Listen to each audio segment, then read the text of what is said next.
తెలుగు సినిమాల్లో హీరో బాగా తెలివైనవాడు అంటూనే ఉంటారు. కానీ రాంబాబు అసలైన తెలివినాడు. నమస్కారం అండి, స్వాగతం సుస్వాగతం అందరికీ తెలుగులో థై గ్యాప్ పాడ్కాస్ట్కి. నా పేరు బోగస్ నోగ్ అండ్ నాతో పాటు ఉన్నది బీయింగ్ బ్రూట్. ఈ వారం మేము రివ్యూ చేయబోయే సినిమా పేరు దృశ్యం 2. బ్రూట్. దృశ్యం 2 కరెక్టే కదా? కరెక్టే. ప్రతిసారి లాగానే సినిమా రివ్యూ చేసే ముందు మేము ఒక చిన్న సారాంశం చెప్తాం సినిమాది. So brute, do the honours please.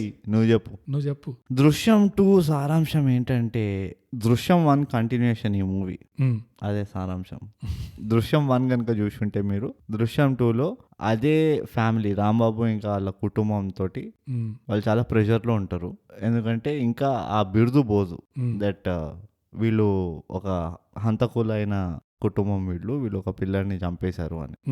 So ఇప్పుడు మళ్ళీ ఆ పోలీస్ ఇన్స్పెక్టర్ ఇంకా ఆమె భర్త వచ్చి ఇంకో ప్రయత్నం చేస్తారు, వీళ్ళని ఎట్లయినా జైలుకి పంపించాలి. సో వాళ్ళు ఇంకా ప్రయత్నాలు చేస్తారు. ఆ ప్రయత్నాల నుంచి రాంబాబు ఇంకా వాళ్ళ కుటుంబం బయట ఎలా పడుతుంది అన్నది ఈ దృశ్యం 2. సారాంశం వరకు అంతే చెప్పగలుగుతాము, ఎందుకంటే ఈ సినిమాలో స్పాయిలర్లు చాలా ట్విస్టులు ఉన్నాయి. సో ఇప్పుడు మేము స్పాయిలర్లతో పాటు మొత్తం సినిమాని రివ్యూ చేస్తాము. సో బ్రూట్, ఓవరాల్ గా నీకు ఏమనిపించింది దృశ్యం 2? బోగస్, మొట్టమొదలుగా నాకు ఈ పిక్చర్ లో ఉన్న ప్రతి యాక్టర్ నా ఫేవరెట్. అంటే నాకు నచ్చే యాక్టర్ ఫేవరెట్ అనను కానీ హీరో స్పెసిఫిక్ గా నాకు చిన్నప్పటి నుంచి చాలా ఇష్టం రాంబాబు. అండ్ రాంబాబులో నాకు నచ్చింది, రానుగా ఇంకా నచ్చేది ఏంటంటే ఏజ్ తో పాటు బాగా మెచ్యూర్ అవుతున్నాడు క్యారెక్టర్స్ లో. ఎలాంటి క్యారెక్టర్స్ అయితే చూస్ చేసుకుంటున్నాడో, ఎలాంటి పిక్చర్లను అయితే చూస్ చేసుకుంటున్నాడో, టిపికల్ తెలుగు సినిమా లేకపోతే ఒక సినిమా బేస్డ్ హీరో ఎట్లయితే ఉంటాడో, ఓవర్ ద టాప్ అన్న హీరో ఎట్లా ఉంటాడో అట్లా కాకుండా చాలా రియలిస్టిక్ రోల్స్ చేస్తున్నాడు. సో ఈ మూవీలో కూడా చాలా బ్రహ్మాండంగా చేశాడు అనిపించింది. ఒక ఫస్ట్ 10-15 మినిట్స్ వదిలేస్తే ఎప్పుడైతే స్టోరీ పికప్ అవుతుంది కదా, అక్కడి నుంచి రాంబాబు చింపేసిండు. ఇకపోతే నాకు ఈ మూవీలో మళ్ళీ నాకు అదొక సాఫ్ట్ కార్నర్ అనుకో. ఎప్పుడైతే అందరు యాక్టర్లు మంచిగా చేస్తారు అండ్ వాళ్ళకు ఒక పాత్ర ఉంటుంది, ఏదో ఉన్నారు కాబట్టి ఉంటాను అన్నట్టు కాకుండా మంచి రోల్, ఒక మీటీ రోల్ ఇచ్చి కథతోటి టైఅప్ అయి ఉన్న రోల్ ఉంటాయి. ఆ రోల్ అట్లా పెట్టిన మూవీలు నాకు ఇంకా నచ్చుతాయి. అండ్ దృశ్యం 2 దానికి ఒక ఎగ్జాంపుల్ మాట. అలాంటి టేకింగ్ ఒక ఎగ్జాంపుల్ ఇది. ముఖ్యంగా చెప్పుకోవాల్సిన విషయం ఏంటంటే, అందరికీ తెలిసిందే దృశ్యం అనే సినిమా మలయాళం ఒరిజినల్. ఒక కేరళ ఫిల్మ్ ఇండస్ట్రీ డైరెక్టర్ కథ, స్క్రీన్ ప్లే, డైరెక్షన్ చేశాడు. Part by music light man అన్ని జీతు జోసెఫ్ అని అతనే మళ్ళీ దృశ్యం 2 కూడా తెలుగులో తీశారు. ఈ సినిమాలో ఆ మలయాళం ఇండస్ట్రీ చాలా డిఫరెంట్ గా ఉంటుంది, చాలా యూనిక్ గా ఉంటుంది అంటారు. ఈ సినిమా చూస్తే అర్థమవుతుంది నిజంగా ఎందుకు. ఈ సినిమా ఫస్ట్ పార్ట్ చూసినా అర్థమవుతుంది అసలు ఎందుకు ఆ డిఫరెన్స్ ఏంటి కేరళ ఫిల్మ్ ఇండస్ట్రీకి ఇంకా తెలుగు ఫిల్మ్ ఇండస్ట్రీకి అనేది. బేసిక్ గా డిఫరెన్స్ జోక్ గా చెప్పుకోవాలంటే, తెలుగు సినిమాల్లో హీరో బాగా తెలివైనవాడు అని చెప్పుకుంటారు, కానీ తెలివి చూపించారు. తెలివి అంతా మొంటాజ్ లో వెళ్ళిపోతుంది. తెలివి అంతా లక్ లో ఉంటది లేకపోతే మొంటాజ్ లో ఉంటది. ఇట్లా హీరో ఇట్లా వచ్చేస్తుంటాడు, హీరో ఇట్లా సిటీ అంతా ఇట్లా టేక్ ఓవర్ చేస్తాడు. ఎలా చేశాడు, ఏ తెలివి ఎలా వాడాడు అనేది చూపారు. వీళ్ళు పూర్తిగా చూపిస్తున్నారు బాగా డీటెయిల్డ్ గా. అదే కాకుండా నాకు ఈ సినిమాలో స్ట్రైకింగ్ పాయింట్ చెప్తా, అండ్ ఇక్కడే డైరెక్టర్ ది ఎఫర్ట్ తెలుస్తుంది. ఈ సినిమాలో హీరోకి లక్ లేదని కాదు, లక్ ఉంది, కానీ అది ఒక బిలీవబుల్ లక్ అన్నట్టు అనిపించింది. అంటే కొన్ని విషయాలు, ఇప్పుడు శవాన్ని ఎక్కడ పాత పెట్టాడు, లేకపోతే దాన్ని ఎట్లా మార్చాడు, ఆ DNA రిపోర్ట్స్ ని ఎట్లా సక్సెస్ఫుల్ గా ఫడ్జ్ చేశాడు, ఇవన్నీ ఏవైతే ఉన్నాయో రియలిస్టిక్ గా పాసిబుల్ కాదు, ఇంపాసిబుల్ అనిపిస్తుంది నాకైతే. ఒక నార్మల్ మనిషికి, ఒక మిడిల్ క్లాస్ వాడికి ఇలాంటి ఎక్స్ట్రాడినరీ, అంటే ఇంత పుల్ ఉండడం, ఇలాంటి స్టంట్లని పుల్ ఆఫ్ చేయడం అనేది రియలిస్టిక్ గా పాసిబుల్ కాదు. అంటే అంత సీక్వెన్స్ లో ఏదో ఒక్కటి చేసిండు అంటే అర్థం చేసుకోవచ్చు, మళ్ళీ చేయడం అనేది చాలా కష్టం. అయినా కానీ రాంబాబు ఎలాంటి స్టంట్లు చేస్తున్నాడో మనకు తెలుస్తున్నప్పుడు అరే మంచిగా చేశాడు అన్నట్టు అనిపిస్తుంది, కానీ ఇదేవాడు చేస్తాడా అన్నట్టయితే అనిపించలేదు. అదే నమ్మగలిగేలాగా ఉండింది. అంటే నమ్మగలిగేలాగా అంటే నువ్వు నమ్మేస్తున్నావు, అరే కరెక్టే, ఓకే ఇట్లా చేశాడా, వావ్ మంచిగా చేశాడు, అట్లీస్ట్ ఇది సినిమాలో జరగచ్చు అనే ఈ కథలో జరిగితే ఇది కరెక్ట్ గా ఫిట్ అయింది అన్నట్టు అనిపించింది. అదొక చాలా పెద్ద ప్లస్. ఇప్పుడు వచ్చే ఈ కాలంలో వచ్చే మూవీల్లో రియాలిటీకి ఎంత దూరంగా ఉండగలిగితే అంత దూరంగా ఉంటున్నారు మూవీల్లో. ఫిక్షన్ అన్న పేరు పైన ఇక ఇష్టం వచ్చింది రాసుకుంటున్నారు. ఈ పాయింట్ మీద మా వచ్చే వారం రివ్యూ చేయబోయే సినిమా మోస్ట్ ఎలిజిబుల్ బ్యాచులర్ ఉంటది. అందులో రియాలిటీతో ఎట్లా ఆడుకుంటారు. అసలు రియాలిటీ థానస్ కూడా ఆడుకోలేదు, ఎవ్వరు ఆడుకోలేదు ఇప్పటి వరకు. కానీ రాంబాబుకి అన్నిటికంటే పెద్ద లక్ పాయింట్ సినిమాలో ఎక్కడైతే మొత్తం ప్లాన్ అంతా కూలిపోయేదో నాకు అనిపించింది ఏంటంటే, ఆ డిఎన్ఏ రికార్డ్ స్టోర్ చేసుకున్న ఆఫీస్ లో సెక్యూరిటీ గార్డ్ తో ఫ్రెండ్షిప్ చేసుకుంటాడు, కానీ లాస్ట్ లో ఆ ఎవిడెన్స్ మార్చేయడానికి పోతాడు. అప్పుడు కల్లా న్యూస్ లో పెద్దగా రాంబాబు ఫోటోలు అన్ని పడేసుకుంటాడు. ఈ గవర్నమెంట్ ఎంప్లాయీ ఈ సెక్యూరిటీ గార్డ్ ఖచ్చితంగా చూసే ఉంటాడు. వీళ్ళంతా యూట్యూబ్ లో ఫోన్ లో అన్ని చూస్తుంటారు. సో అప్పుడు కల్లా అది తెలిసిపోయేది యాక్చువల్ గా. కానీ అక్కడ ఒక లక్ ఫ్యాక్టర్ వర్కౌట్ అయింది రాంబాబుకి. అదే కాదు, చాలా మటుకు ఇప్పుడు అంతమంది పోలీసులు వాడిని అంత కడి నిఘాలో పెట్టిన తర్వాత కూడా ఎక్కడొక్కడో స్లిప్ అవుతుంది. ఎందుకంటే వీడు ఒక్కడే కాదు కదా, ఇంకా ముగ్గురు ఉన్నారు కుటుంబంలో, వాడి పెళ్ళం ఉన్నది, పిల్లలు ఉన్నారు, ఎక్కడొక్కడ స్లిప్ అవుతుంది. అండ్ పెళ్ళాము ఆల్రెడీ స్లిప్ అవుతూనే ఉన్నది, ఎక్స్పెక్ట్ చేస్తాడు కూడా వీళ్ళు ఖచ్చితంగా స్లిప్ అవుతారు. ఎందుకంటే అంటే అదే అంటున్నా కదా, ఆ థింకింగ్, ఆ రేషనాలిటీ ఏదైతే ఉందో ఎంత ఆపుకుంటారు వీళ్ళు ఆపుకోలేరు. వీళ్ళకి ఒక పాయింట్ అయితే ప్రెషర్ తట్టుకోలేరు వీళ్ళు అన్న అదొక రియలైజేషన్, ఆ యాంగిల్ నుంచి కూడా కవర్ చేయడము, అదంతా చూస్తే నువ్వు రాంబాబు ఐఐటీ ఉండాల్సిండే అనిపిస్తుంది కదా. అంతే. సో అది ఆ పాయింట్లను ఎక్స్ప్లెయిన్ చేయడం చాలా బ్యూటిఫుల్ గా చేశాడు డైరెక్టర్. అవును, అది నాకు చాలా నచ్చింది. ఇంకోటి కూడా ఆ వరల్డ్ ని ఎట్లా సెటప్ చేశాడు ఆ డైరెక్టర్, ఆ ఊరుల్లో జనాలు, అది ట్రేడ్ మార్క్ మలయాళం మూవీ. వాళ్ళు అంటే నువ్వు ఎన్ని మలయాళం మూవీలు చూసావు నాకు తెలియదు, ఎక్కువ చూడలేదు. They are experts in setting up a world. అంటే వాళ్ళు ఒక చిన్న బబుల్ ని బాగా క్రియేట్ చేస్తారు. ఆ స్టోరీకి ఎట్లయితే అనుకూలంగా ఉంటుందో అట్లా వాళ్ళు ఒక బ్యూటిఫుల్ వరల్డ్ ని సెటప్ చేస్తారు. ఫస్ట్ థింగ్ వాళ్ళు అది సెటప్ చేస్తారు. నువ్వు దృశ్యం 1 కూడా చూసినప్పుడు వాళ్ళ లైఫ్ స్టైల్, ఆ ఫ్యామిలీ లైఫ్ స్టైల్ ఎట్లుంటది ఏంటి, వాళ్ళ అంటే చిన్న చిన్న కోరికలు ఉంటాయి, అది అవన్నీ అంటే వాళ్ళు ఒక క్యారెక్టర్ ఎస్టాబ్లిష్ చేసినట్టు అని కాదు, ఆ వరల్డ్ ని ఎస్టాబ్లిష్ చేయడంలో క్యారెక్టర్ నీకు అర్థమైపోతారు. అది ఒక trade mark Malayalam movie taking style అది. అండ్ వేరే వాళ్ళు ఎవరు చేయలేదు. అవును, తెలుగులో డిఫరెన్స్ ఎట్లా వస్తుందంటే, సినిమాలో హీరో హీరోయిన్ కాకుండా ఉన్న క్యారెక్టర్స్ అందరూ వాళ్ళ కోసమే బతుకుతున్నట్టు, వాళ్ళు లేకపోతే వాళ్ళకి పనికి రాకపోతే ఇంకా అసలు లేనట్టే ఉంటారు అసలు. ఇందులో అట్లా కాదు. ఇందులో ఆటో వాళ్లతో సహా కూడా ఊర్లో ఎట్లయితే గాసిప్ చేస్తారో, అరే చూసినా వీడు థియేటర్ గా ఉన్నాడు, అరే వాళ్ళిద్దరు లవర్స్ అంటారా, ఎట్లయితే జనాలు మాట్లాడుకుంటారు నిజంగా, వాడి కూతురు కోసం కాదురా తల్లి కోసం వచ్చాడు, ఇవన్నీ ఎలా అయితే జనాలు మాట్లాడుకుంటారు, ఏ లిమిట్ దాకా గాసిప్ చేస్తారు, అది కూడా చూపించడము. అంటే అదే అది చాలా ఆర్గానిక్ గా ఉంటది. అవును, రియలిస్టిక్ గా. ఇంకోటి పెద్ద డిఫరెన్స్ ఎక్కడ నాకు అనిపించింది అంటే, షాఫీ క్యారెక్టర్లో బ్యూటిఫుల్ చేసిండు. తెలుగు ఇండస్ట్రీలో ఎందుకు ఆడుకోరో అర్థం కాదు. తెలుగు ఇండస్ట్రీలో షాఫీ క్యారెక్టర్ ని ఒకవేళ చూపించాలంటే ఎలా చూపించేవాళ్ళు అంటే, కరెక్ట్ గా ఆ టైంలో వచ్చి నేను చూశాను అని ఇట్లా చెప్పేసి చెక్కేస్తాడు సినిమా నుంచి. కానీ మలయాళం కాబట్టి వాళ్ళు ఏం చేశారు, ఆ చూశాను అని చూపించడానికి షాఫీకి ఒక బ్యాక్ స్టోరీ ఇవ్వడము, ఆ బామ్మర్దిని చంపడము, దాంతో జైలు తర్వాత వచ్చి ఇంట్లో సిచ్యువేషన్ బాగాలేదు, అమ్మ ట్రై చేస్తుంది, పెళ్ళాం ఒప్పుకోవట్లేదు, ఈ ఫ్రస్ట్రేషన్ తో ఇప్పుడు ఉద్యోగం కావాలి, నాకు డబ్బులు కావాలి, నీట్ గా ఆర్గానిక్ గా బిల్డప్ చేశారు షాఫీలో ఆ ఫ్రస్ట్రేషన్ బిల్డప్ చేసి, దాని తర్వాత షాఫీ అక్కడ వచ్చేసి లేదు నాకు మీరు 5 లక్షలు ఇవ్వాల్సిందే అని చెప్పి నెగోషియేట్ చేయడము, అంత దాంట్లో అర్థం కనిపించింది మనకి, ఒక లాజికల్ గా రేషనాలిటీ బేసికలీ. ఇట్లా ఈ మూవీ చూస్తే హీరోనే కాదు డైరెక్టర్ కూడా చాలా తెలివైన డైరెక్టర్. ఎందుకంటే నీకు మొత్తం ప్రతి సీన్ లో నీకు ఆ డైరెక్టర్ థింకింగ్ తెలిసి కనబడుతూ ఉంటది. అండ్ అది నేను చెప్తున్నా కదా, బోగస్ ఎన్నో పిక్చర్లని ఎస్పెషలీ ఇండియాలో సీక్వెల్ గా చేయడానికి చాలా కష్టపడతారు. మన దగ్గర ఆ హ్యాబిట్ లేదు, సీక్వెల్ తీసే హ్యాబిట్. నేను కూడా ఆ పాయింట్ చెప్పబోతుండే, చెప్పు. నేను ఎప్పుడు నీకంటే 1 స్టెప్ అహెడ్ ఉంటా బోగస్. లేదు, నా పాయింట్ ఎప్పుడు నీకంటే పెద్ద పాయింట్ ఉంటుంది, నీ బొంద ఉంటది. నువ్వు రాంబాబు కాదు, నేను రాంబాబు ఇక్కడ.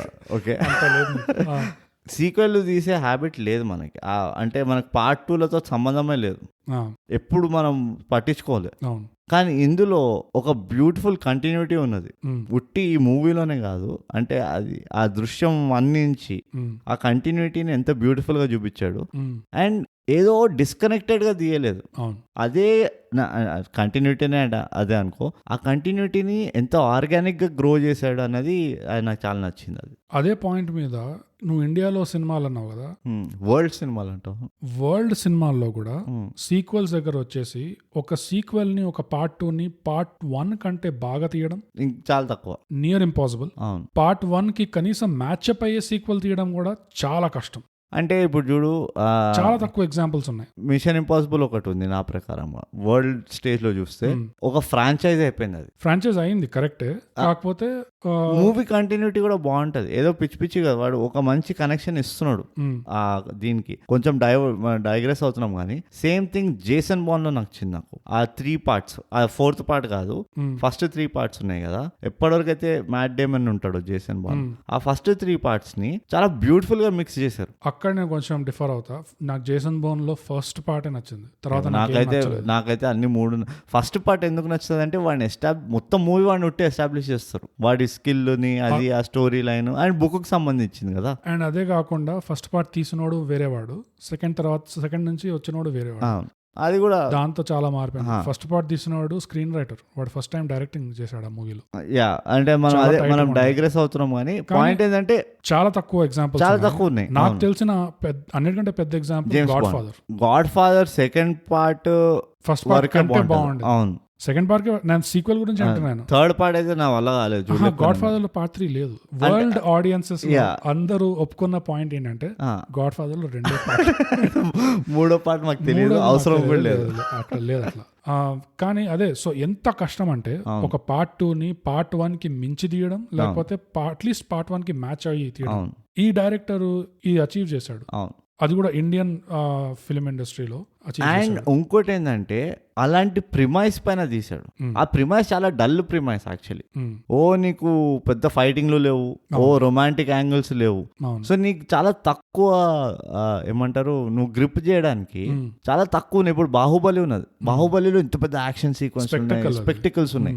కానీ నువ్వు ఒక చిన్న ఫ్యామిలీ ఏదో పొరపాటున ఒక ఇది అయిపోయింది, వీళ్ళు ఏదో అటు ఇటు కాస్త పైకి కింద పడి బయటపడ్డారు, అంతే premise. It's a very simple premise. అది నీకు 100 మంది క్యారెక్టర్లు ఉన్నారని కాదు, ఏం లేదు. అలాంటి స్టోరీని నువ్వు దాన్ని కంటిన్యూ చేయడం, ఇది ఏదో పార్ట్ 2 అంటే ర్యాండమ్ పార్ట్ 2 కూడా కాదు కదా, ఒక కంటిన్యూషన్ ఉన్నది. అవును, అది చేయడం ఇంకా పెద్ద అచీవ్మెంట్ అంట నేను. అవును, అది ఎలా అచీవ్ చేశాడు మనని అడిగి, మన ఆర్గానిక్ ఆ రియలిజం ని చెప్పు, ఏం కాదు, సిగ్గుపడకు. ఎట్లా అంటే ఆ కూతురు ఆ గిల్ట్ తో ఇట్లా ప్లస్ ఎట్లా అవుతుందంటే సీక్వెల్ లో ఫిట్స్ దాకా స్టార్ట్ అవుతాయి. ఆ వైఫ్ కి కూడా, మీనాకి కూడా లోపల తింటూ ఉంటుంది, ఏ తప్పు చేసామో ఏదో ఒక రోజు దొరికిపోతామని. రాంబాబు అయితే వేరే లెవెల్లో, అసలు కంగారే కాకుండా కంగారుకి మించిపోయి ఇంకా ఆలోచిస్తున్నాడు, 10-15 స్టెప్లు ముందు ఆలోచిస్తున్నాడు రాంబాబు, అన్ని రకాలుగా ఆలోచిస్తున్నాడు మళ్ళీ. అండ్ ఆ లైన్ ఉంటది కదా, ఇప్పుడు ఆ చచ్చిపోయిన పిల్లాడి ఫాదర్ వచ్చి రాంబాబుని అంటాడు, 2 గుండెలు తడపడాయించిపోతున్నాయి ఇక్కడ అంటే, మాది 2 కాదు ఇక్కడ 4 గుండెలు తడపడానికి, మేము కూడా బాధపడుతున్నాము, ఏదో మీరే కాదు. ఇంత చాలా బ్యూటిఫుల్ పాయింట్ అది యాక్చువల్లీ. అండ్ అదే నాకు ఓవరాల్ గా కదా అది ప్రాబ్లం అయిపోయింది. దీనిపైన కంప్లైంట్ చేయడానికి ఏం లేదు, మనకు అలవాటు అయిపోయింది కంప్లైంట్ చేయడం మూవీల పైన. ఈ మూవీలో అయితే నాకు ఒక్కటే ఇక్కడ కంప్లైంట్ లాగా అనిపించింది అంటే ఫస్ట్ 15 minutes అంటే వీళ్ళ స్టోరీ టైటిల్స్ తర్వాత స్టార్ట్ అయిన అది కొంచెం మరీ జోవియల్గా అన్నట్టు అనిపించింది. ఆ ఫ్రస్ట్రేషన్ అబ్రప్ట్ అనిపించింది. ఆ కాఫీ తాగావా అది ఇది అని చెప్తారు కదా, అది కొంచెం అక్కడ ఆ పర్టికులర్ దీని నుంచి సడన్ గా ఇట్లా స్విచ్ అయిపోయింది. వాళ్ళ ఇంటికి వెళ్తాడు కదా, తాగపోతూ వాళ్ళ పక్కన నేబర్స్ ఇంటికి, అక్కడ సడన్ గా వాడు వెంటనే ఇట్లా ట్రిగర్ అవుతూ ఉంటాడు. భార్య ఇంకా రాంబాబు వెంటనే ట్రిగర్ అవుతుంటారు, అది నువ్వు అట్లా చెప్పకు, మేము అంత లొక్కలం కాదు అన్నట్టు. అర్థమైంది అంటే అక్కడ కూడా రీజనబుల్ గానే అయ్యింది నా దృష్టిలో. ఎందుకంటే ఆ తాగినోడు వీడిని టాంట్ చేస్తాడు రాంబాబుని, అంటే నన్ను కూడా చంపేస్తావు నువ్వు చంపినట్టు.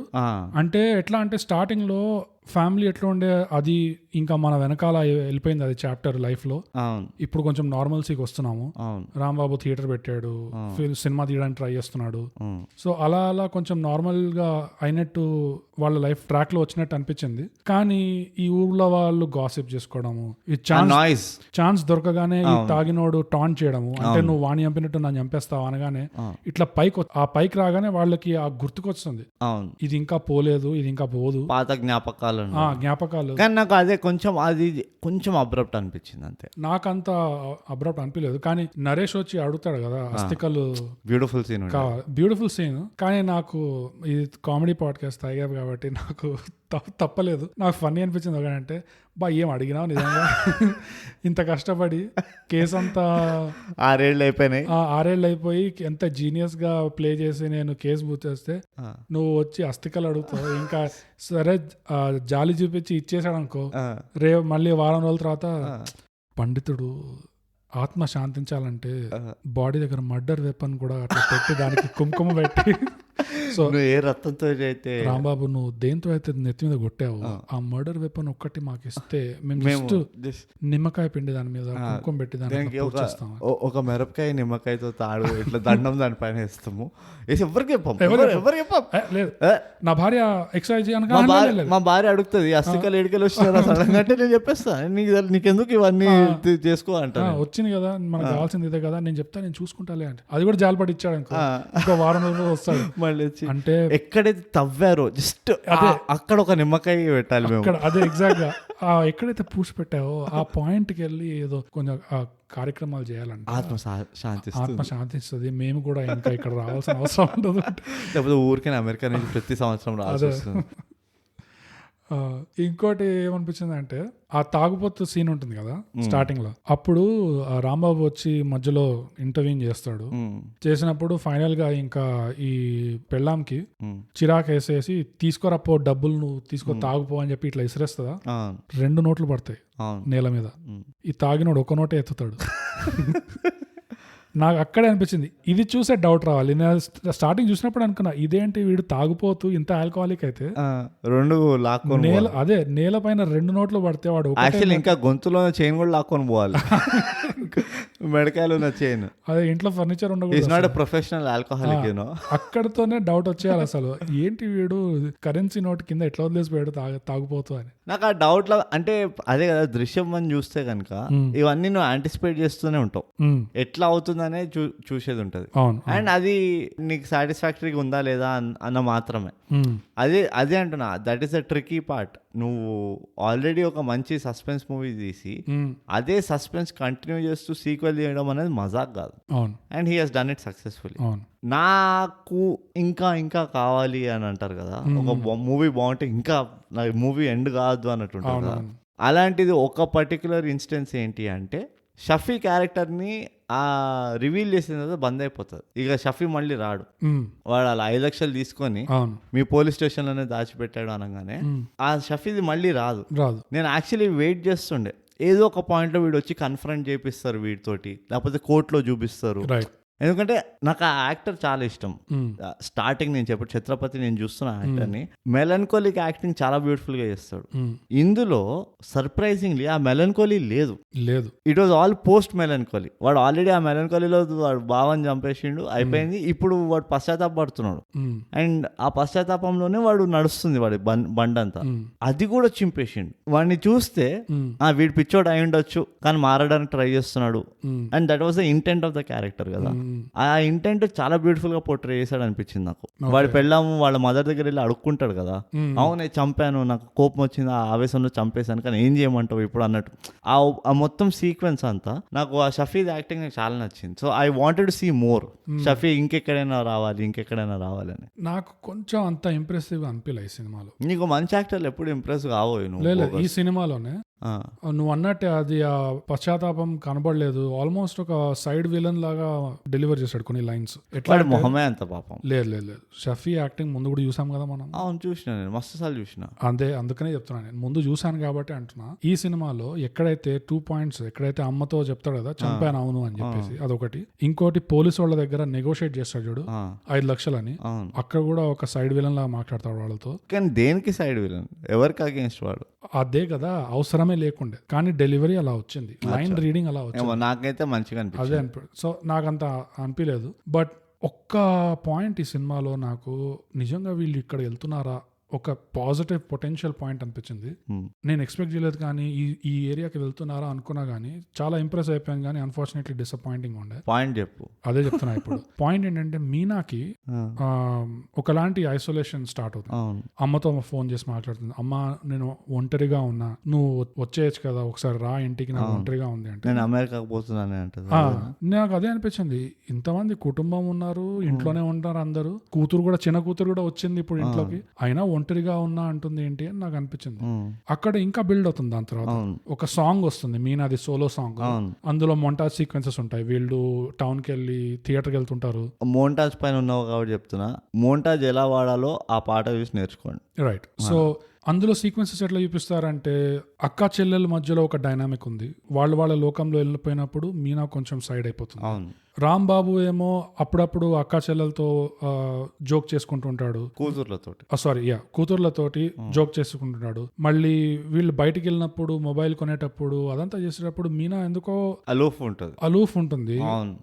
నాకేమనిపిస్తుంది అంటే, ఇది వీళ్ళు ఎక్కడికి వెళ్తున్నారు, డిప్రెషన్ చూపిస్తున్నారా, లేకపోతే లోన్లీనెస్ అంటారు కదా, గుంపులో కూడా ఒంటరిగా అనిపించడం అనేది అలా చూపిస్తున్నారా, ఎందుకు అయి ఉంటుంది అనుకున్నా. ఇది ఆ సిచ్యువేషన్ ఎట్లా ఉండే అంటే, రామ్ బాబు థియేటర్ కట్టాడు, సినిమా గోల్ ఉంది, సినిమా డ్రీమ్ అని చెప్పేసి స్క్రిప్ట్ రైటర్ తో వర్క్ చేస్తున్నాడు. సో రామ్ బాబు అంబిషన్స్ కి కొంచెం ట్రాక్ వచ్చింది, ఎక్స్ప్రెషన్ వచ్చింది. చిన్న కూతురు కూడా పెద్ద స్కూల్ కి వెళ్తుంది, ఇంగ్లీష్ మీడియం నడుస్తుంది. సో అందరిది ఒక ట్రాక్ లో నడుస్తుంది. మీనా మాత్రం అలానే ఉండిపోయింది. సో మీనాకి పర్సనల్ గోల్స్ ఏమైనా ఉన్నాయా, ఏమైనా చేద్దాం అనుకుందా, లేకపోతే ఇంట్లో దాని వల్ల ఒంటరిగా అనిపిస్తుందా? అంటే అప్పుడప్పుడు ఒక హౌస్ వైఫ్ కి వచ్చే ప్రాబ్లమ్స్, ఆ మెంటల్ ఇష్యూస్, అక్కడికి వెళ్తున్నారేమో అనుకున్నా నేను. వావ్ అనుకున్నాను నిజంగా. కానీ అన్ఫార్చునేట్లీ దాన్ని మళ్ళీ తీసుకొచ్చి, లేదు ఈ మర్డర్ గురించే టెన్షన్ పడుతున్నా అని అట్లా టైఅప్ చేశారు. కానీ ఆ సాంగ్ లో నువ్వు అది సెపరేట్ గా చూస్తే ఆ మర్డర్ గురించి టెన్షన్ పడుతున్నట్టయితే, అంటే నాకు ఎట్లా కనెక్ట్ చేసుకున్నా అంటే, అందరికి ఒక అవెన్యూ ఉంది వెంట్ అవుట్ చేయడానికి, అది కానీ ఈమెకి లేదు. సో ఈమెకి ఏంటంటే, idle brain is devil's workshop అంటారు కదా, బికాజ్ ఉట్టి ఇల్లు నడపడమే ఆమె పని కాబట్టి, అండ్ మెజారిటీ ఇంట్లోనే ఉంటది కాబట్టి, ఆమెకి ఇంకా వేరే డిస్ట్రాక్షన్ లేదు. దానివల్ల ఆమెకి ఆ బ్యాగేజ్ ఎక్కువ ఫీల్ అవుతుంది, ఉన్నదానికంటే ఎక్కువ ప్రెషర్ ఫీల్ అవుతుండే. And that is all I took away. నేను మరీ ఇంత ఆలోచించలే అది ఎటు పోతుంది, హౌస్ వైఫ్, దానికి అంబిషన్. నువ్వు చెప్పింది కూడా నా ట్రాక్ లోనే ఉంది. అదే అంతవరకు ఆలోచించాను. మర్డర్ గురించి ఈ ఒంటరిగా ఫీల్ అవుతుంది, అదే బ్యాగేజ్ కదా.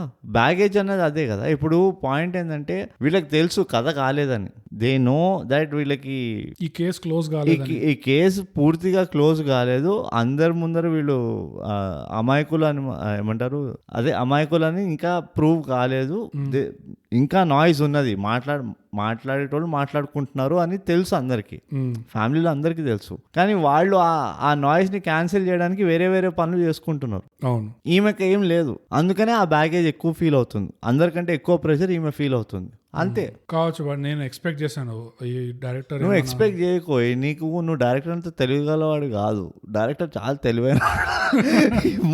ఈ మూవీలో డైరెక్టర్ చాలా తెలివైనోడు అని క్వశ్చన్లు అడగద్దు నువ్వు, అట్లా తప్పది. ఎనీవేస్, ఒక్కటి నాకు ఈ సినిమాలో ఏం నచ్చలేదంటే బ్రో, కోర్ట్ సీన్ నడుస్తుందా, కోర్ట్ కేసులో డిఫెన్స్ లాయర్ ఉంటారు, ప్రాసిక్యూషన్ ఉంటుంది. డిఫెన్స్ లాయర్ రాంబాబుది, ఈ అమ్మాయి ఉంటుంది. మలయాళం సినిమా చూస్తే జడ్జ్, డిఫెన్స్ లాయర్ అమ్మాయి, రాంబాబు తరపున ఉన్న లాయర్ వాదించినప్పుడు జడ్జ్ ప్రాసిక్యూటర్ వైపు తిరిగి నీ అభిప్రాయం ఏంటి, నువ్వేమంటావు అని అడుగుతాడు. సో జీపీ నువ్వేమంటావు అని అడుగుతాడు. జీపీ అంటే అక్కడ అర్థం ఎలా వస్తుంది అంటే ఆ లీగల్ సర్క్యూట్ లో ఈ పెద్ద సీనియర్ లాయర్ తను ఎంత పాపులర్ అయిపోయాడు అంటే ఆ పేరు గోపాల్ ప్రకాష్ ఏదో అయినా గానీ అందరికి జీపీ అని ఒక బ్రాండ్ లాగా పడిపోయింది. సో జడ్జి కూడా తెలిసినట్టే బాగా ఇది అంటే జీపీ నువ్వేమంటావు అన్నాడు. తెలుగులో డిఫెన్స్ లాయర్ వాదించాక జడ్జిలో తిరిగి పీపీ నువ్వేమంటావు అన్నాడు. అక్కడే నాకు పీపీ అనగానే నాకు అనవసరంగా మర్చిపోయిన, ఎంతో కష్టపడి మర్చిపోయిన కాలేజ్ రోజుల్లో ఒక 3-4 హౌలా వాళ్ళ మొహాలు ఇట్లా మొహాన గుద్దుకునే ముందుకు వచ్చాయన్నమాట. నాకు కూడా అనిపించింది బా జ్ఞాపకాలని మర్చిపోవడం ఎంత కష్టమో అనేది. కానీ తెలుగు అయ్యేసరికి దాన్ని జీపీ అని పెట్టచ్చు కదా, మలయాళం నుంచి తెలుగు పెడితే దాన్ని పీపీ ఎందుకు అనాలి? పీపీ అంటే అర్థాలు వేరే వస్తాయి అక్కడ. ఇదో యువర్ ఆనర్ ఐ అబ్జెక్ట్. నువ్వు ఏమైనా చేసుకో, much applauded your honour. Gods must be credit. MPP ఏమో నువ్వు అంత పర్సనల్ రీజన్స్ తీసుకొస్తున్నావు. నువ్వు మూవీకి సంబంధించింది చెప్పు. బోగస్ ఇది మూవీకి సంబంధించి మూవీలో అంటే నీ పర్సనల్ రీజన్స్ వల్ల ఎఫెక్ట్ అవుతున్నావు నువ్వు. పీపీ జీపీ పీపీ అనుకుంటూ. తెలుగు సినిమాలో పీపీ అంటే కష్టం బ్రో. ఏం తప్పు, ఏం పర్వాలేదు, అసలు ఏం నష్టమే లేదంట. నేనైతే ఇంకా ఉండాలంట, ఇంకా ఎక్కువ పీపీలు ఉండాలంట. బర్రెలు గొర్రెల్ని పెట్టే వాళ్ళు ఇట్లా పీపీలు పెట్టిన సంబంధం ఇష్టం వచ్చింది. కేపీ వీపీ కష్టం అయ్యి నాకు అదే ఒళ్ళు పండుతుంది. ఇట్లా మంచి సినిమాలు తీస్తే ఎట్లా మనలాంటి వాళ్ళు ఎట్లా బతుకుతారు? సపోర్టింగ్ క్యారెక్టర్లు కూడా చాలా బాగా చేసిండు. అందరూ నాకు అది చాలా ఇంప్రెస్ అయిపోయినా నేనైతే. అండ్ ఈ తెలుగు దృశ్యం 2 చూసిన తర్వాత ఎలాగో అమెజాన్ ప్రైమ్ లో 2 ఉన్నాయి కాబట్టి అది కూడా చూసి పడేసినావు. మొత్తం చూడలే, జస్ట్ స్క్రబ్ చేసుకుంటూ ఇట్లా చేసుకుంటూ పోయి అన్నిలాగా నువ్వు ఎలా అయితే సినిమాలు మామూలుగా చూస్తావో అలా ముందుకు తీసుకెళ్తూ చూసాను. మలయాళంలో ఉన్న క్యారెక్టర్ యాక్టర్స్ కంటే నాకు తెలుగులో ఉన్న క్యారెక్టర్ యాక్టర్స్ బాగా నచ్చారు. ఇంకా భాష అర్థమవుతుంది కాబట్టి. కాదు యాక్టింగ్ అంటున్నా బాగా చేశారు యాక్చువల్గా తెలుగులోనే. ఇంకా బాగా ఇన్స్పెక్టర్ కూడా చాలా బాగా చేశారు. నాకు ఆ ఇన్స్పెక్టర్ రానని ఇంకా నచ్చుతున్నాడు. ఆ ఇన్స్పెక్టర్ చేసిన క్యారెక్టర్. ఇంకో బెస్ట్ పార్ట్ ఏంటంటే ఐ థింక్ ఇద్దరి 2 ఫ్యామిలీస్ పర్స్పెక్టివ్ ని తప్పుగా ఇది తప్పు ఇది కరెక్ట్ అన్నట్టు చూపిలే. అది strongest point, one of the strongest point. చాలా తక్కువగా సినిమాలు, అసలు చాలా రేర్. అది 2 వైపులా న్యాయం ఉంది, రాషనాలిటీ ఉన్నది, ఒక రాషనల్ థింకింగ్ ఉన్నది. ఏదో ఇమోషనలైజ్ చేస్తున్నారు అన్న కాదు. ఇది బ్లాక్ అండ్ వైట్ సిచ్యువేషన్ కాదు, చాలా గ్రే సిచ్యువేషన్. ఇది 2 వైపులా అర్థం చేసుకోవచ్చు వాళ్ళ బాధ ఏంటో అనేది. ఇలాంటి ఈ సన్నివేశాల వల్లనే నీకు తెలుసు ఈ మూవీ రియలిస్టిక్ కాదు, చాలా ఐడియల్ సినారియోలో మాట్లాడుతున్నారు అన్నా కానీ నీకు రియలిస్టిక్ అనిపిస్తుంది. అరే కరెక్టే కదా. సో అది చాలా బ్యూటిఫుల్ గా మర్జ్ చేశాడు ఆ స్టోరీ టెలింగ్ ఆస్పెక్ట్ లో. అండ్ నిజంగా ఈ రాంబాబుకి ఎంత తెలివి అంటే ఎవరిని నమ్ముకోవద్దు అని ముందే అర్థమైపోయింది. సినిమా స్టార్టింగ్ లో మజాక్ గా ఏదో నేను సిటీకి వెళ్ళి నేను తాగుతున్నా అని ఫుల్ తాగుడు మొదలెడతాడు. కానీ ఆ తాగుడు ఎందుకు చేస్తున్నాడు అని దాని వెనకాల ఒక పెద్ద రీజన్ ఉండడము నిజంగా చాలా బాగా చేస్తాడు. తనిఖీల వర్ణిని సెటప్ చేయడము అంటే అవును, అది ఆఫ్ కోర్స్ రైటర్ అందరినీ వాడుకున్నాడు, చెస్ పీసెస్ లాగా వాడాడు. అసలు చాలా బాగా చేసిండు. దృశ్యం 2లో మనం కూడా నేర్చుకోవాలి ఇలాంటివి. కానీ దేనికి వాడతాం తెలియదు, నేర్చుకుంటాం. కానీ నేను చెప్తా కదా గుణపాఠాలు వస్తాయి. ఇప్పుడు గుణపాఠాలు చెప్పు నువ్వు. నాకైతే గుణపాఠాలు నాకు ఒకటే గుణపాఠం వచ్చింది ఇందులో. చెప్పు. ఒక మందు బాటిల్ పెడితే దోస్తావా అని మనిషే లేడు లైఫ్లో. నువ్వు అది DNA ఫోరెన్సిక్ బిల్డింగ్ వాచ్మెన్ అనుకో, ఒక సిమెట్రీ ఇదనుకో, ఒక స్టోరీ రైటర్ అనుకో, లేకపోతే పెద్ద మూవీ డైరెక్టర్ అనుకో, ఎవడైనా కానీ PMఏ అనుకో. ఒక మందు బాటిల్ పెట్టి ఒక చకనాకి ఒక ఏమంటారు ఒక గుప్పెడు మిక్చర్ ఒక 2 చికెన్ ముక్కలు పెట్టినామంటే అందరు best friends for ever. those who drink together live are friends forever అన్నట్టు. అంతే, సీక్రెట్లు అన్ని బయటపడిపోతాయి. అన్ని నీకు ఏదంటే అది ఇస్తారు, ఇన్ఫర్మేషన్ వచ్చేస్తుంది. ఈ రైట్ టు ఇన్ఫర్మేషన్ అవసరం లేదు. జస్ట్ ఎవరితో అయితే నీకు ఇన్ఫర్మేషన్ కావాలో వాడిని క్యాబిన్ అటువైపు కూర్చోబెట్టు, మధ్యలో ఒక బాటిల్ పెట్టు, అంతా ఇన్ఫర్మేషన్ ఎక్స్చేంజ్ అయిపోతుంది. అదే నాకు నేర్చుకున్న గుణపాఠం. ఇవాళ నుంచి ఎవడైనా ఏమైనా చేస్తే నేను పోయి ఫస్ట్ ఒక మందు బాటిల్ కొనుక్కొని తీసుకెళ్ళి కూర్చుంటా ఆడుతూ. నేను నేర్చుకున్న గుణపాఠాలు ఏంటంటే బ్రో, మొదటి గుణపాఠం మొత్తం ఎన్ని నేర్చుకున్నావు చెప్పు. 3. Oh shit. మొదటి గుణపాఠం జ్ఞాపకాల బరువు భారం ఎంత ఉంటుంది అనేది. జ్ఞాపకాలే కాదు, పాస్ట్ ని తెలుగులో ఏమంటారు? పూర్వం లో ఉన్న పవర్ ఏంటో ఉమ్. దాని నుంచి మనం తప్పించుకోలేము అన్న విషయం నాకు బాగా తెలిసి వచ్చింది ఈ సినిమాలో. ఉమ్. అందుకనే అంటే నువ్వు చేసిన ఏం ఘోరాలు గుర్తొచ్చినాయి నీకు? ఘోరాలు గుర్తురాలే, ఆ. చేయబోయే ఘోరాల గురించి నేను కొంచెం లైట్ తీసుకున్నా. అంటే నీ గురించి నేను రాంబాబు లాగానే మంచి ప్లాన్ అట్లా సెటప్ చేసుకుంటుండే, ఉమ్. నిన్ను ఎక్కడో అక్కడ ఏదో ఒక రోజు సెటిల్ చేయాలని. ఆ. కానీ నీకు అర్థమైపోయింది నువ్వు ఉట్టి రాంబాబు మాత్రమే, నేను డైరెక్టర్.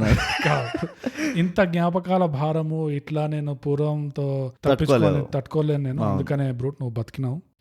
సో ఈ సినిమా రావడం నీకు చాలా భాగ్యమైన విషయం, అది సౌభాగ్యమైన విషయం. నేను ఎప్పుడైనా నాకు అనుకూలంగా ఉన్న వాటి విషయాలే ఉంచుకుంటాను నా దగ్గర, మిగతావన్నీ నేను పక్క తీసి పడతాను. నీకు తెలుసు కదా నా గురించి.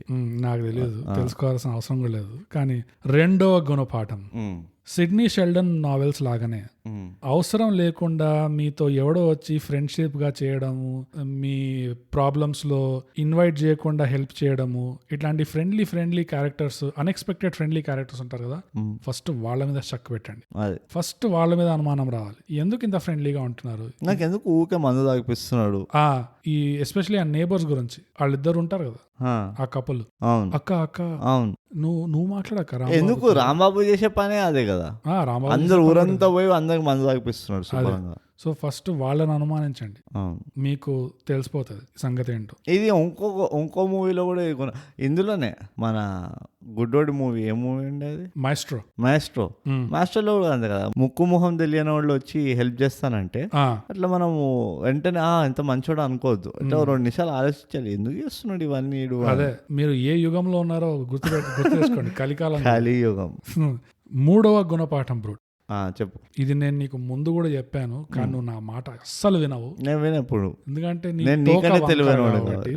ప్రైవేట్ కాన్వర్సేషన్ ఏదైనా సీక్రెట్ గా మాట్లాడాలి, ఇంపార్టెంట్ ప్రైవేట్ గా మాట్లాడాలి అంటే తలుపులు మూసుకొని మాట్లాడాలంట. లేదు, ఆపోజిట్, తలుపు తెరిచి మాట్లాడాలి, బయటికి వెళ్ళి వీధిలో మాట్లాడుకోవాలి, రూమ్లలో మాట్లాడద్దు, చుట్టుపక్కల ఫోన్లు ఉంటే అసలే మాట్లాడద్దు, ఫోన్లన్నీ అట్లా లోపల పడేసి కాసేపు అలా బయట వాక్ చేసుకుంటూ సీక్రెట్లన్నీ మాట్లాడుకొని మెల్లగా నెమ్మదిగా లోపలికి రండి. చెట్లకు కూడా చెవులు ఉంటాయి, ఆయనకి ఏం తెలియదు, పీకాదు, నువ్వు నేచర్ ని రెస్పెక్ట్ చేయాలి. చెట్ల మీద బగ్గులు పెట్టడము, ట్యాప్ చేయడము ఎవరు చేయరు, చేస్తే ఫస్ట్ రూమ్లలో వేస్తారు. ఆయన బోగస్. ఇంకోటి ఏంటి తెలుసా, నువ్వు ఎవరినైనా మీట్ చేస్తున్నావు అనుకో సీక్రెట్ మీటింగ్ కి, వాళ్ళు ఇన్వైట్ చేస్తారు అనుకో మీటింగ్, అది నీకు ఫస్ట్ డౌట్ రావాలి. ఇంకోటి, నువ్వు వాళ్ళతో మాట్లాడేటప్పుడు చుట్టుపక్కల ఏమైనా ప్లాంట్స్ ఉన్నాయనుకో, డబుల్ డౌట్ రావాలి నీకు. అట్లాంటి చెట్ల మొక్కల్లోనే ఫస్ట్ పెడతారు, అది one of the most popular spots అంట తెలుసా ట్యాప్ చేయడానికి. నన్ను ఎవడు పిలుస్తుండే సీక్రెట్ మీటింగ్ కి, నువ్వు ఏదో చెప్తున్నావు, ఏదో గుణపాఠం లాగా. నన్ను నా పాలవాడే పిలవాడు చక్కగా. మన థైగ్యాప్ చరిత్రలో, ఇంకా రాబోయే చరిత్రలో చాలా టాప్ సీక్రెట్ ప్లాన్స్ ఉన్నాయి. అవి ఉన్నాయి కరెక్టే, కానీ ఎవడు వింటాడు. మనం ప్రతిసారి ఇట్లా ఎక్కడ పడితే అక్కడ కూర్చొని ఫోన్లో జేబులో పట్టుకొని మాట్లాడదాం అంటావు. ఇదిగో మరుసటి రోజే మన ఫోన్లలో ఫేస్బుక్ యాడ్లన్నీ వస్తాయి మనం మాట్లాడుకున్న టాపిక్లు అన్ని గురించి. ఇట్లా అది వేరే నోయి, నీకు అర్థం కాదు, పెట్టదు. నాకు అర్థమవుతుంది. నేను డైరెక్టర్, నేను నీకంటే తెలివైన వాడిని. కానీ నువ్వు తెలుగు సినిమా తెలివైన వాడివి అంతే. నేను మలయాళం అండ్ తెలుగు రెండిట్లో తెలివైన వాడు నేనే. నువ్వు ఉట్టి తెలుగు దాంట్లో తెలివైన వాడు. ఎందుకంటే మలయాళంలో రాంబాబు కాదు, మలయాళంలో రాంబాబు కాదు కదా, ఇంకెవరో ఉంటాడు, జార్జ్ గుట్టి. అది. సో అవి నా గుణపాఠాలు బ్రూట్. నా గుణపాఠం ఒకటే. ఇప్పుడు అయిపోయింది. ఇప్పుడు రేటింగ్ కొద్దాం. రేటింగ్ కి ఎందులో ఇస్తాము? ఎముక ముక్కలు కాదు, గలీజే. తెలివి గురించి ఉంది కాబట్టి ఈ మూవీ. సినిమా థియేటర్ పెట్టారు, టికెట్లు కాదు, లైట్ బల్బ్. తెలివి అంటే ఎట్లా డిపిక్ట్ చేస్తావు? లైట్ బల్బ్ తో చేస్తావు. నువ్వు బొక్కలు నక్కలు అనుకున్నప్పుడు బ్రహ్మాండంగా ఉండేనా ఐడియా? సినిమా టికెట్ బ్రహ్మాండం. నేను డైరెక్టర్ని, నేను నీకని తెలియదు. నువ్వు ఆఫ్టర్ ఆల్ ఒక రాంబాబు అంతే. సరే, సినిమా టికెట్లు ఎన్ని టికెట్లు ఇస్తావు నువ్వు? ఎన్ని సీట్లు కొంటావు ఈ థియేటర్? 9. అబ్బా, అమ్మో, బాగానే ఇచ్చినవరా నాయన. నువ్వు ఇంత దిల్దార్ అయినావు అంటే నేను మినిమం 15 ఇవ్వాలి. అయితే నాది కూడా 9 ఉండే. ఒక్కటి ఎందుకు అంటే అవే చిన్నవి అనుకో, కానీ 9 నేను కౌంట్ కావు అవి, కానీ లెక్కలోకి రావు. లెక్కలోకి రావా, అన్ని పూడ్చి పెడితే ఒక టికెట్ తక్కువనే పడుతుంది అంతే. అంతే.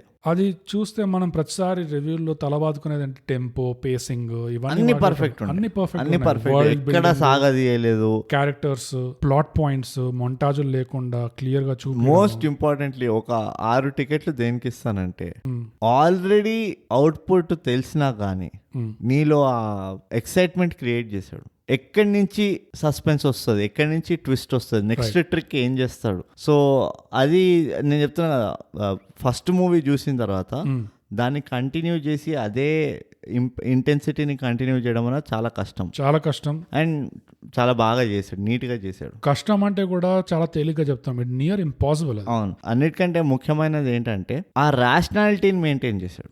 ఏదో సడన్ గా సరే సెకండ్ పార్ట్ కదా, ఇప్పుడు ఎవడు ఏం పెట్టినా చూస్తాడు కదా అని చెప్పి సుమోలు లేపేసి వీడు సూపర్ ఫాస్ట్ గా ఇక్కడి నుంచి అక్కడికి ఉరుక్కుంటూ వెళ్ళిపోయి అవన్నీ పిచ్చి పిచ్చి కాకుండా ఒక మెయిన్ ఫౌండేషనల్ ప్రిన్సిపల్ గా ఆ రేషనాలిటీని మెయింటైన్ చేశాడు.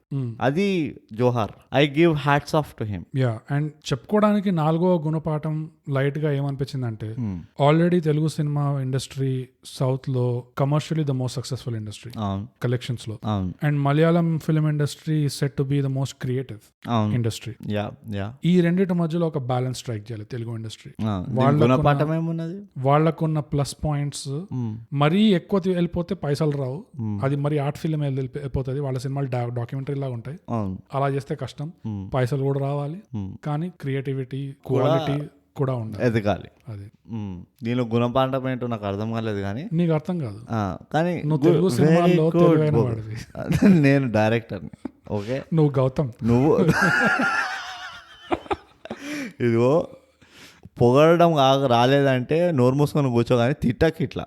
నేను కానీ సినిమా టైఫాయిడ్ వచ్చింది తెలుసా, నేను కానీ సినిమా తీస్తే అందులో నువ్వు యాక్ట్ చేస్తే నీ పేరు గౌతమ్ అని అంటారు చూడు, నాకు టైఫాయిడ్ వచ్చింది తెలుసా, నీకు ఏం తెలియదు, అది కాంట్రాక్ట్ లో ఉంటుంది, నువ్వు గౌతమ్ ఒప్పుకోపోతే నీకు ఆ రోల్ రాదు.